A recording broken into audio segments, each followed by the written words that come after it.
let me show you what I've been riding around on this week. This is the Extreme Bow from Alien Rides.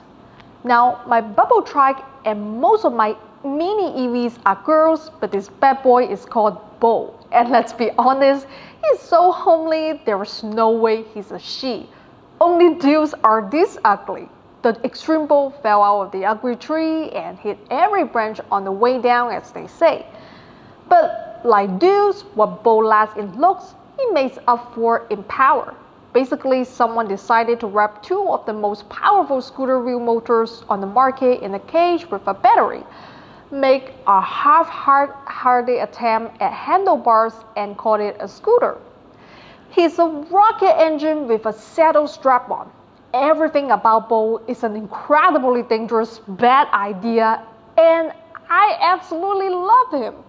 Okay, starting from the bottom and working our way up. The Whopper hits the road with two 3,500 watt motors driving a 28 centimeter solid rubber tire. To put that into perspective, most e-bikes I will wheel have a single 450 watt motor. The battery is 4,400 watt hours and 100.8 volts. Bo is strong like bull and can carry 300 kilos. So if I ever have 5 clones and we want to start a circus act, I'm all set. Or a polygamous cult with my 5 wives. I like to keep my options open.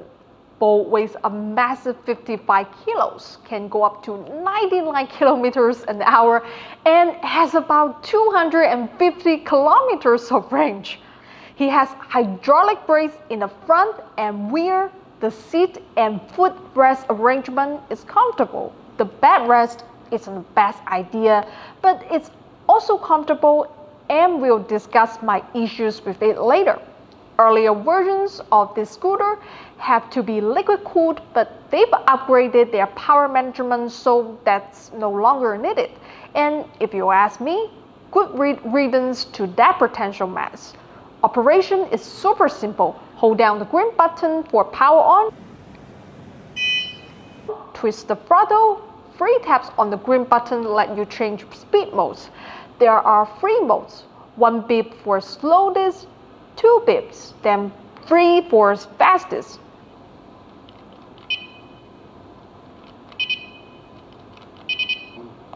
There's a nice bright headlight, and on the back, here is RGB panel doubles as a turn indicator, which probably no one will see below the level of their car hood or understand if they do, but it's kind of flashy and fun. Bo does not have any sort of a lock, but he's really too heavy to pick up and walk away with. So a little brake disc lock like this and you're good to go. Although it depends where you live, I guess. Here in Shenzhen is fine. When you get the scooter, the handlebars aren't attached. That takes about 10 minutes to sort out. Then the wiring harness needs to be zip tied in place. About another 10 minutes. As we've discussed in the past, one of the most important things to think about when buying an electric vehicle of any kind is use case. Are you using it for daily commute, last mile to and from the train station? The Extreme Bow is ideal if, I got nothing. I mean, come on. This is like those custom submarines or ultralight aircraft drug cartels build. It's pretty clearly not made with delivering pizza in mind. It's like bringing a girl with giant breast implants home to meet your parents and trying to convince them she's an engineer. No one's going to believe you. If the Extreme Bow has a legitimate day job, I can't think of what it could be. I don't even know if it's street legal any place. It's a near custom vehicle, ultra small, ridiculously fast, and massively overpowered, cartoonishly unsafe, almost completely silent, and for some reason matte black, and instead of a more traditional upright riding posture build to ride low below Virgil sidelines in traffic, so it's almost invisible on the road. I literally can't think of any legitimate legal use for it. drug running, assassinating rival gang leaders, bank robbery, getaway vehicle. Sure, perfect. They'll never catch you. Although a brick wall or truck that doesn't see you might. As a daily commuter, well, put that flag up because stealth mode turns into mid-puddle mode pretty quickly if you share the road with other vehicles. All that said, I don't care. It is absolutely my jam riding the most ridiculously cyberpunk thing on the road, and I love every minute I spend on both. All of you have been saying dress for the slide, not the ride, and I took that to heart and bought some good protection. So let's let the bull out of his pen.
I survived another ride.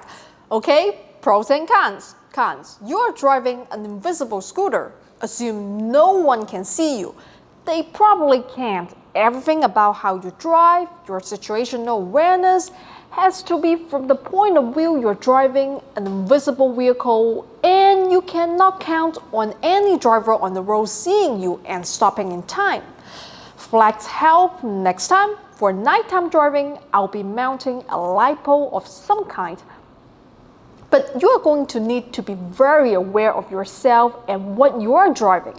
Like motorcycles, who has a price, and that price is absolute vigilance at all times. You don't relax and cruise on this. Next con, the backrest.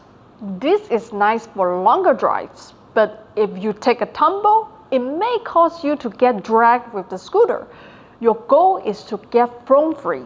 If you are about to hit something and instinctively stick your foot out, as people tend to do, instead of being pushed off the back of the scooter, the backrest will virtually guarantee at least a broken ankle and maybe a compound fracture. It's a heavy machine with a ton of power, and if that leg is locked out, you're going to have a bad time. Just like we have to learn to not stick our hands straight out when we get thrown or fall, and instead tuck and roll on our shoulder. You have to condition yourself never to stick that leg out to try and stop yourself. Last con is cost between $3,000 and $4,000, which is a lot of money. But plenty of bikes cost that much, and plenty of hobby purchases cost more. Everyone has a different budget. Pros, my dudes, it is so much fun, and it's the most badass ride on the road for the price. Is it a motorcycle? No, but it's a lot more than an e-bike or scooter also, and a lot more unique and eye-catching than any of those options. While it's built for speed, the massive battery means it also has range, and it's certainly comfortable enough to ride for a few hours. If you've got the budget, and if you are smart enough to understand the inherent risks and drive accordingly, I can give the Allen Rides Extreme Bowl 2 thumbs up. Next time, I'll look at mods. The whole platform is very hackable. If you have any ideas, let's hear them in the comment section.